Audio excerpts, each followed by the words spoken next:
Okay, so maybe I can first introduce myself. Welcome, everybody. My name is Filip Šebok. I work for the Association for International Affairs in Prague, Czech Republic. We are a foreign policy think tank working on different issues, but I work specifically on China issues within our China team, working mostly on two big projects, China Observers in Central and Eastern Europe, or CHOICE, and Map Influence. So I'm originally from Slovakia, based in Prague, so I'm going to bring Czechoslovakia again, make Czechoslovakia great again. That explains also my presentation, which is going to be about the cooperation of Chinese actors, Chinese media with local far-right, far-left parties, and also alternative media, as they like to call themselves. And maybe there's a very long loading bar there. Okay. Thank you. I'm very worried whether the presentation will live up to all the waiting there. Anyway, so that's the logo of the organization, Association for International Affairs, and China Observers in Central and Eastern Europe, the project. So to jump right into it, Czech Republic, a very interesting case in terms of CCP's party-to-party outreach. If you know a bit about the Czech experience with China over the past 10 years, we had a very tumultuous development of ties. So Czech Republic used to be one of the most skeptical countries towards China. Then after 2013, there was this so-called restart of relations. And a big part of this restart was actually based on very intensive party-to-party engagement.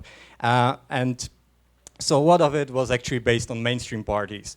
The most significant one were the Social Democrats. They had a cooperation memorandum signed with the Chinese Communist Party. They had very intensive contacts during the heyday of relations, which was between 2013, 2018, 19, let's say. Then the traditional partner, the Czech Communists, the Party of Bohemia and Moravia, but at the same time, there was also a lot of outreach towards basically parties across the spectrum, including far-right ones such as SPD. Interesting case of the Czech Communists, which have proved to be the most reliable partner in defending China's interests in the country. Whenever there was some controversy surrounding China, they basically came to the rescue, defending Chinese interests, not really defending Czech interests. For example, on the case of Huawei, when the Czech Republic was the leader in basically having a security warning issued by the country's cyber watchdog against Huawei, the leader of the Czech Communists traveled to China. He had a lot of media interviews where he basically refuted all the allegations. Interestingly, the leader of communists, Filip, is no longer around in politics, but he's still involved in China-related business. He's now ahead of the trade chamber. What's interesting, all these people were used both as proxies for Chinese interests in the country, also as friendly voices in Chinese media. This is basically foreign propaganda for domestic use, very common phenomenon. What we have seen since 2021 is that the mainstream support for China has really mostly disappeared in the country. The Czech Social Democrats are no longer in the parliament. The communists are also no longer in the parliament. So what we have seen since then is more cooperation really with these small, fringe, extreme left, extreme right parties, and I'm going to get to that. Also interesting with the Chinese embassy, basically, if you look at the media that they're cooperating with in terms of, for example, publishing op-eds, it's usually the alternative media, again, such as these outlets, but I'm going to get to that more in a bit. Very interesting case in Czech Republic relates to the activities of China Radio International under the China Media Group in the country. China Media Group in Czech Republic has cooperation with newspapers Naše Pravda, Our Truth, which explains quite well what they do, and ePortal 24. These media are either organizationally or personally linked to former Communist Party linked media, Halo Noviny. So you actually have you actually have people who were involved in the party politics of the Communist Party and were also involved in the media, and now they're also publishing for China Radio International. These media were called by the Chinese ambassador as those who bring, of course, the objective look on China's development, because they only publish what China wants to hear. A more, I would say, concerning example is the cooperation of China Radio International with AC24, which is a very known disinformation website known for spreading pro-Russian propaganda, all kinds of very, I would say, malign narratives all across the board. They basically have a reposting cooperation, which is quite common, but it's also interesting that apparently the founder of the disinformation website, he also wrote articles for China Radio International that were then reposted in China and also in other versions of China Radio International. So it's not just random cooperation, but there's apparently some formal cooperation behind that. We have seen with China Radio International more innovative use of local voices, so they now have their own special correspondents, as they like to call them. One of them actually is supposed to be the head of AC24. And these can basically adapt the Chinese narratives more to the local context, which was not always the case with China Radio International, which would just post like typical Chinese propaganda, which is not suited to the local audience. Since 2021, with China basically was the popular support, the mainstream support, as I was mentioning, we're seeing that China Radio International is starting to work more with these media, but is also starting to work more with some of the parties that are on the fringe of the spectrum. These are countries like Domov, Česká suverenita, sociální demokracie, PRO, probably won't tell you much, but basically, so now on China Radio International, you have, it's like a platform for anti-government voices, and it also integrates a lot with anti-pro-Ukrainian sentiment, basically supporting Russian narratives on the war. This is something which I'm going to address in my paper that's going to come out soon. So basically, it's becoming a platform for anti-government voices. We also see various media and think tank forums organized by China Media Group, which are basically attended mostly by representatives of this party, of this media, such as the head of the Association of Independent Media, again, which brings together mostly fringe voices and fringe media. So these are some of the pictures from some of the gatherings.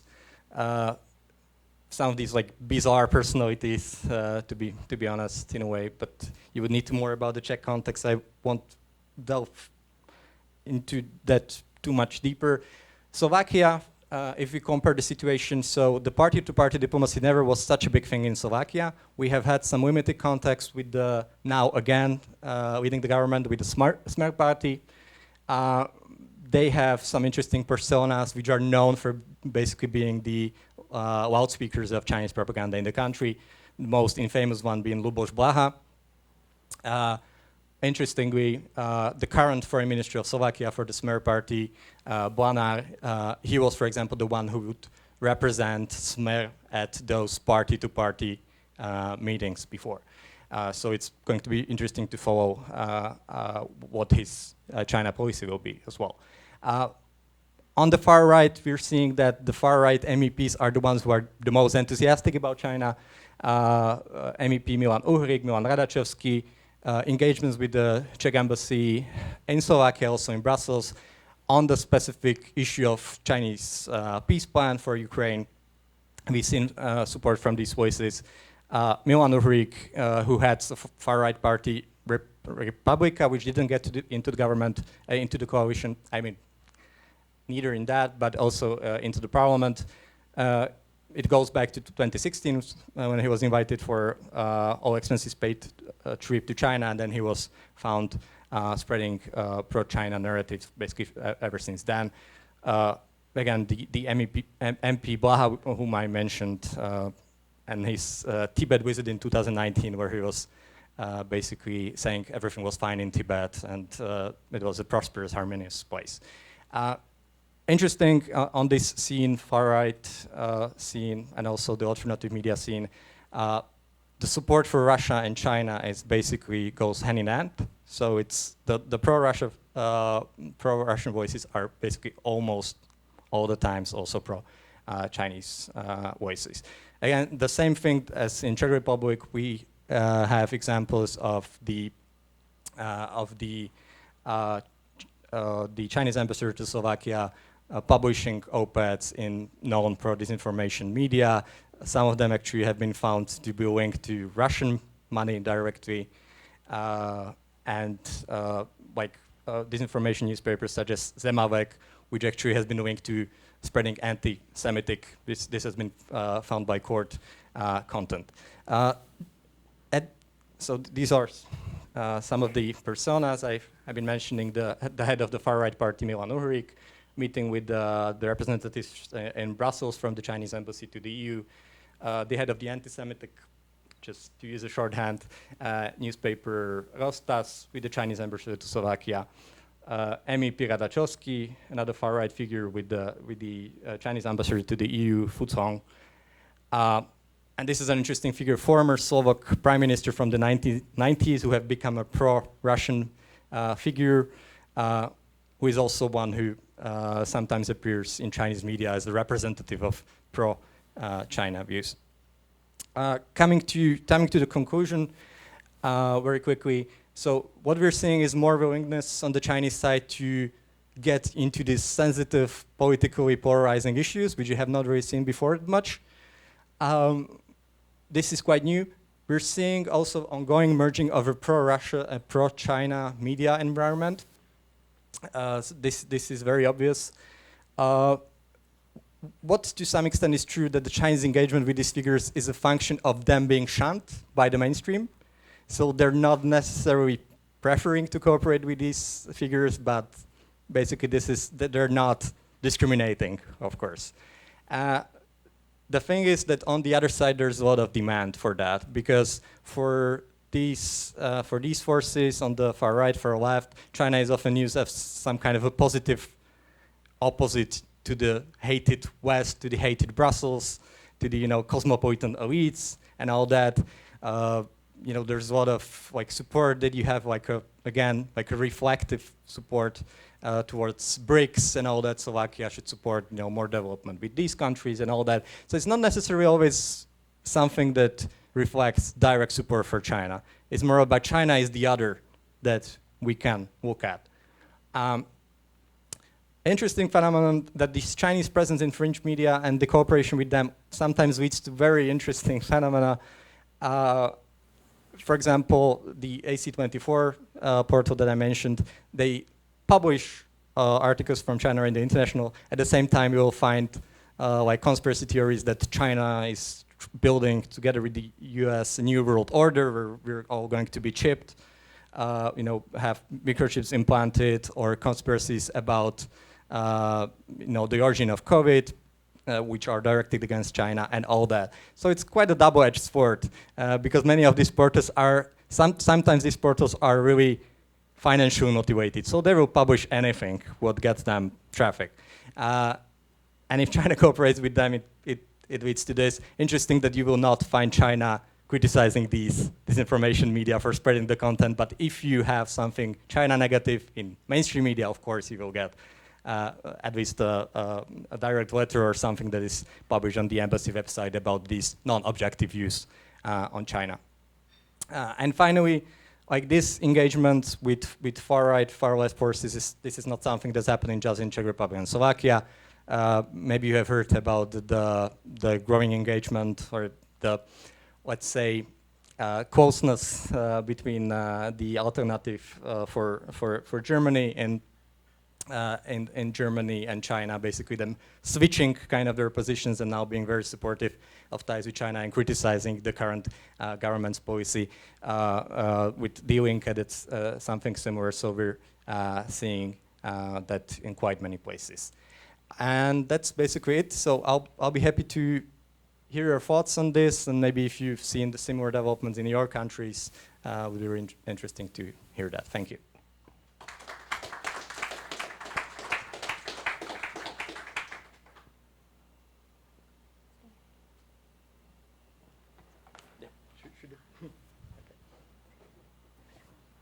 And I'm not sure if I should play the role of moderator, but please, the gentleman in the back, I think. Hi, I'm Levi from Doublethink. I just had a question.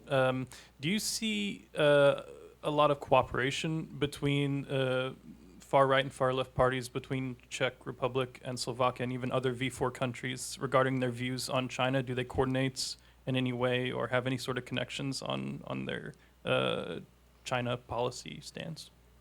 The short answer would be no.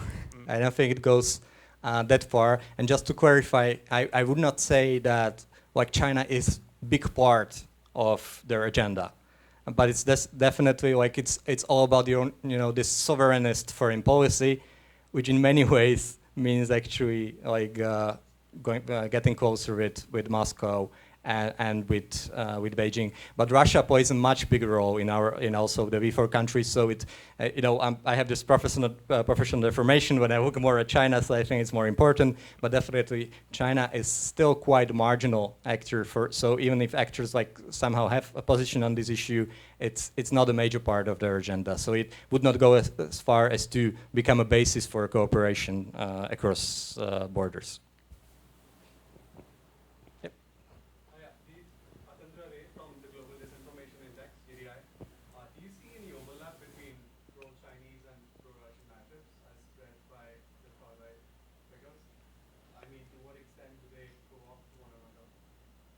Yeah, so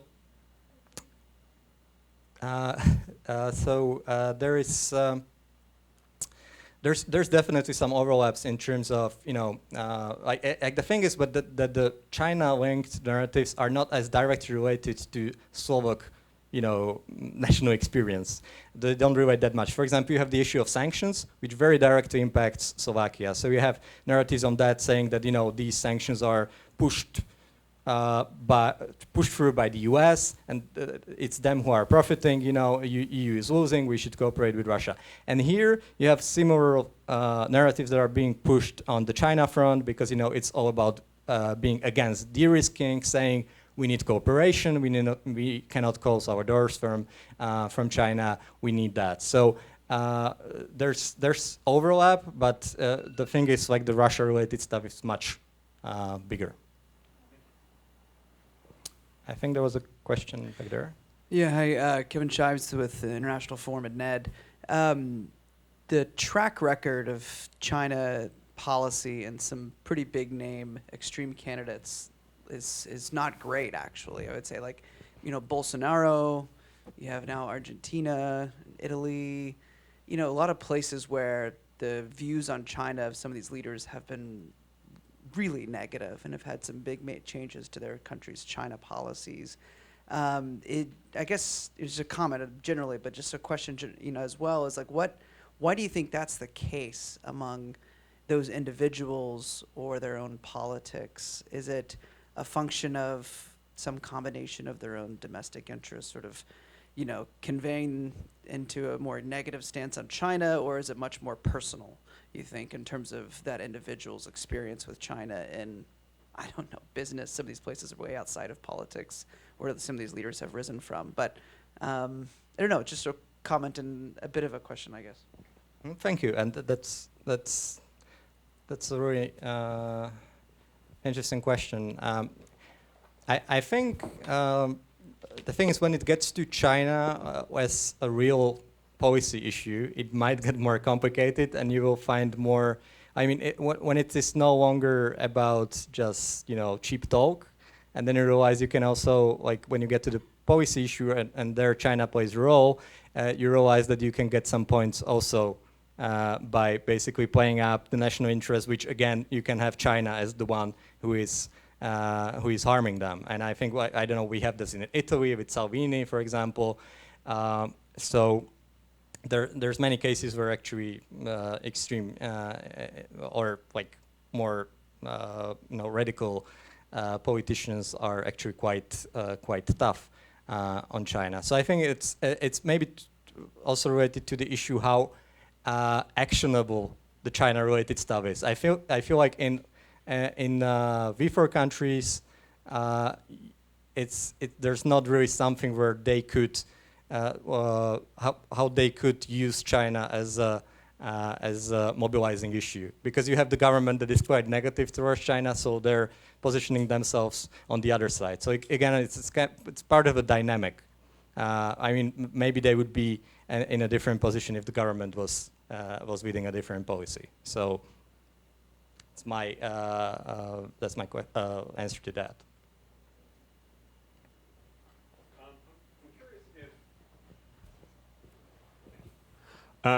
Mike Mazza, I'm from the American Enterprise Institute and Global Taiwan Institute in Washington. I'm curious if China's engagement with fringe political parties in Czech Republic and Slovakia and elsewhere that you've seen, if that serves to reinforce sort of the mainstream political parties' belief that they've made the right moves with regard to China. So in another way, is China's decision to engage with these fringe parties actually counterproductive in rebuilding relationship with the governments in these countries? I don't think this has been reflected by the parties themselves. Like, they have not really commented on this. And it comes down to like quite a different political situation. Also, we now have in Czech Republic and Slovakia. So, for example, in Slovakia, a lot of the fringe narratives, like we've seen a lot of radicalization, where basically the opposition parties that are now in government, they have took a lot of the very extreme, narratives, even conspiracies and all that.